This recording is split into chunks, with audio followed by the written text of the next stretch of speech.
एक समय था जब लोग बृजभूषण सिंह की चर्चा दबंगई को लेकर किया करते थे। इसे दबंगई कहें या गुंडई, जो भी कहिए, एक बार बृजभूषण शरण सिंह ने एसपी के ऑफिस में ही एसपी पर पिस्तौल तान दी थी। एक बार मंच पर ही एक पहलवान को उन्होंने झापड़ रसीद करके उसे मंच से उतार दिया था। दबंगई के आरोप तो उन पर कई बार लगे, लेकिन पहली बार वह महिला खिलाड़ियों के साथ यौन शोषण के आरोपों से घिरे हैं।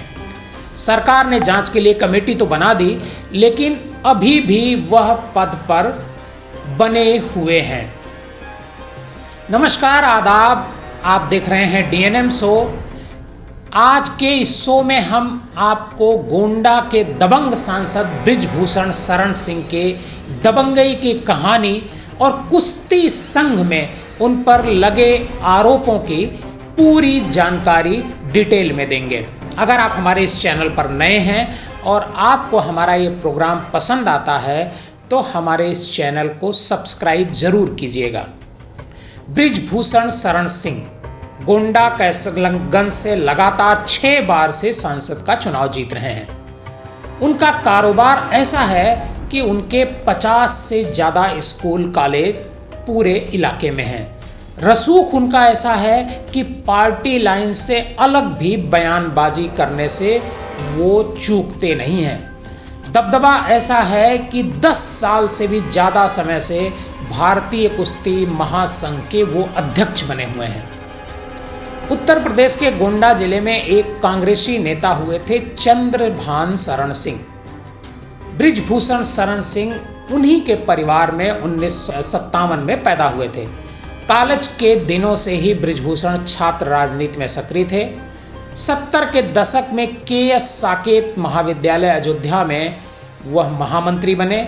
छात्र राजनीति के दौरान ही कॉलेज के किसी मामले में उन्होंने एक बार हैंड ग्रेनेड चला दिया था, जिसके बाद उनका नाम उछला और फिर वो राजनीति में धीरे धीरे सक्रिय होते चले गए। बात 1987 की है। जिले के गन्ना डायरेक्टरी चुनाव में बृजभूषण शरण सिंह ने पर्चा भर दिया। बृजभूषण को एसपी ने बुलाया और उन्हें गाली देते हुए नामांकन वापस लेने की धमकी दी। बृजभूषण शरण सिंह ने एक इंटरव्यू में बताया था कि उस समय मैंने एसपी पर पिस्तौल तान दी और उसे 200 गालियां दी और मैं बाहर निकल गया। इसके बाद मैंने अपनी बाइक उठाई और वहां से निकल लिया। बाबरी विध्वंस मामले में भी लाल कृष्ण आडवाणी, कल्याण सिंह, मुरली मनोहर जोशी समेत जो 40 लोग अपराधी बनाए गए थे, उनमें बृजभूषण शरण सिंह भी शामिल थे। जब कार सेवकों ने बाबरी मस्जिद पर हमला किया तो किसी के पास उस समय कोई हथियार नहीं था। बृजभूषण शरण सिंह भी वहां मौजूद थे। बृजभूषण शरण सिंह ने वहां पास में कृष्णा गोयल का काम चल रहा था, वहां गए और उन्होंने स्टोर रूम तोड़ दिया और कार सेवकों के लिए फावड़ा और अन्य जो सामान थे वो तत्काल उपलब्ध कराया।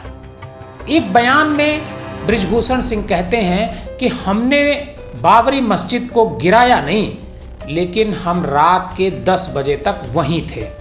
सीबीआई की स्पेशल कोर्ट ने साल 2020 में बृजभूषण शरण सिंह को आरोपों से बरी कर दिया। छात्र राजनीति और जन्मभूमि आंदोलन की वजह से बृजभूषण क्षेत्र में काफ़ी लोकप्रिय हो चुके थे।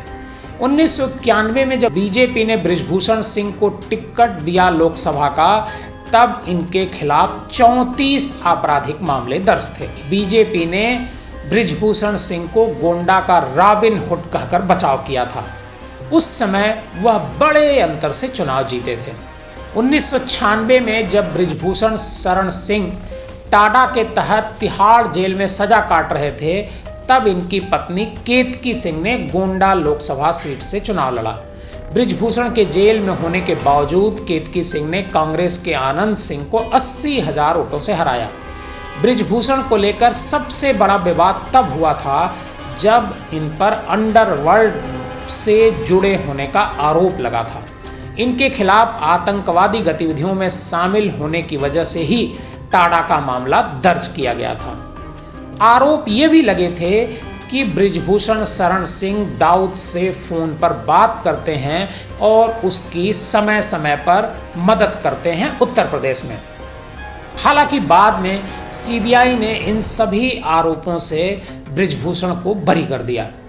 30 मई 1996 तिहाड़ जेल में सजा काट रहे बृजभूषण सिंह को प्रधानमंत्री अटल बिहारी वाजपेयी की चिट्ठी मिलती है, जिसमें उन्होंने लिखा था कि आप बहादुर हैं, सावरकर जी को याद करिए, उन्हें भी उम्र कैद की सजा मिली थी। बृजभूषण शरण सिंह के बारे में कहा जाता है कि वो कभी किसी से भी पंगा लेने में चूकते नहीं हैं। एक बार उन्होंने मायावती और संघ के बड़े नेताओं से पंगा ले लिया था। बृजभूषण शरण सिंह एक इंटरव्यू में बताया था कि मायावती का गोंडा जिले में एक कार्यक्रम था। उन्होंने गोंडा का नाम बदलकर लोकनायक जयप्रकाश नगर करने की घोषणा की। मैं मायावती से भिड़ गया, मैंने आंदोलन खड़ा किया। इसकी तस्वीरें लेकर मैं अटल जी के पास गया और अटल जी ने एक फोन पर जिले का नाम बदलने से रोक दिया, लेकिन ये नामकरण संघ के एक बड़े नेता नानाजी ने कराया था और इसके बाद बृजभूषण शरण का संघ में विरोध शुरू हो गया। इसी बीच गोंडा से बृजभूषण का टिकट काटकर घनश्याम शुक्ला को दे दिया गया।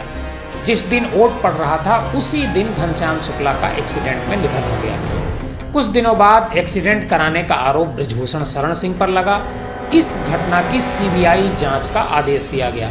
बाद में बृजभूषण बीजेपी छोड़कर सपा में शामिल हो गए। 2009 के लोकसभा चुनाव में उत्तर प्रदेश की कैसरगंज सीट से सपा के टिकट पर बृजभूषण ने एक बार फिर चुनाव जीता। 2014 के चुनाव से पहले उनकी बीजेपी में फिर घर वापसी हो गई। तब से वह फिर बीजेपी के सांसद हैं। रांची में अंडर 15 नेशनल कुश्ती चैंपियन चल रही थी। कुश्ती महासंघ के अध्यक्ष भी बृजभूषण शरण सिंह हैं। यहाँ एक मंच पर उन्होंने एक पहलवान को थप्पड़ जड़ दिया, जिसकी मीडिया में खूब चर्चा हुई। दरअसल उस पहलवान की उम्र ज़्यादा थी। वो बृजभूषण के कॉलेज के नाम पर प्रतियोगिता में शामिल होना चाहता था। वहाँ बृजभूषण भी बैठे थे और उन्होंने पहलवान पर हाथ छोड़ दिया। मीडिया में यह मामला भी खूब उछला। कई तरह के आरोप उन पर लगे, लेकिन बृजभूषण के खिलाफ कोई कार्रवाई नहीं हुई। इस तरह के आरोपों से बच निकले। इस बार बड़े बड़े महिला खिलाड़ी उन पर यौन शोषण के आरोप लगा रहे हैं। देखना होगा कि इस बार भी वह बच पाते हैं या फिर कुश्ती संघ से उन्हें हटना पड़ता है। कुश्ती संघ के पास 800 करोड़ से ज़्यादा का बजट है। इनसे पहले संघ का प्रेसिडेंट हरियाणा के होते थे, क्योंकि पहलवान उसी राज्य के अधिक हैं। 10 साल से ज़्यादा समय से बृजभूषण शरण सिंह प्रेसिडेंट हैं। चुनावी हलफनामे पर अगर गौर करते हैं तो बृजभूषण के पास 10 करोड़ रुपए की चल अचल संपत्ति है। वहीं उनके पत्नी के पास करीब 6 करोड़ की संपत्ति है। उनके पास स्कॉर्पियो, फोर्ड और फॉर्च्यूनर जैसी कई गाड़ियां हैं। उनके पास एक हेलीकॉप्टर भी है जो अभी उन्होंने कुछ समय पहले खरीदा है। इधर सरकारी डेटा के इतर बृजभूषण सिंह इलाके के करीब 50 से ज़्यादा स्कूलों के मालिक बताए जाते हैं। अलग अलग सेक्टर में वो ठेकेदारी का भी काम करते हैं और हेलीकॉप्टर के साथ साथ घोड़ों की सवारी के लिए भी वो अपने क्षेत्र में जाने जाते हैं। बृजभूषण शरण सिंह के बारे में कहा जाता है कि वो विवादित बयान देने के लिए भी जाने जाते हैं, चाहे वो पार्टी के नेताओं के खिलाफ हो या दूसरे दल के नेताओं के। नवंबर 2022 में बाराबंकी में भागवत समारोह में शामिल होने आए बृजभूषण सिंह ने बाबा रामदेव की बिजनेस चेन पतंजलि के घी को नकली घी बता दिया था। इसकी भी खूब मीडिया में चर्चा हुई थी। इसी फरवरी 2022 में चुनाव प्रचार के दौरान बृजभूषण ने कहा, ओवैसी हमारा मित्र है, वह पुराना क्षत्रिय है और भगवान राम का वंशज है। इसकी भी खूब चर्चा हुई। फरवरी 2022 में ही चुनाव के दौरान ही एक श्रावस्ती के एक सम्मेलन में बृजभूषण ने बोला कि हिजाब तालिबानियों की विचारधारा है, यह आतंकवादियों की विचारधारा है। तालिबानियों के समर्थन में उस प्रियंका गांधी उतर आई हैं। उस समय हिजाब का प्रकरण बहुत तेजी से चल रहा था। मई 2019 लोकसभा चुनाव से पहले एक रैली में बृजभूषण ने मायावती के खिलाफ एक बड़ा हमला बोला था। उन्होंने मायावती को उत्तर प्रदेश की गुंडी बोला था। उन्होंने कहा कि मायावती ने मुझे चुनाव के बाद जेल भेजने की धमकी दी थी, लेकिन अब वह खुद जेल जाएंगी। देखना होगा कि इस बार जो महिला खिलाड़ी हैं उन्होंने बृजभूषण शरण सिंह पर जो आरोप लगाए हैं यौन शोषण के, क्या इस मामले में कोई मुकदमा भी दर्ज होगा या सिर्फ जांच तक ही बात बनी रहेगी। आपको हमारा ये प्रोग्राम कैसा लगा कमेंट बॉक्स में ज़रूर बताइएगा।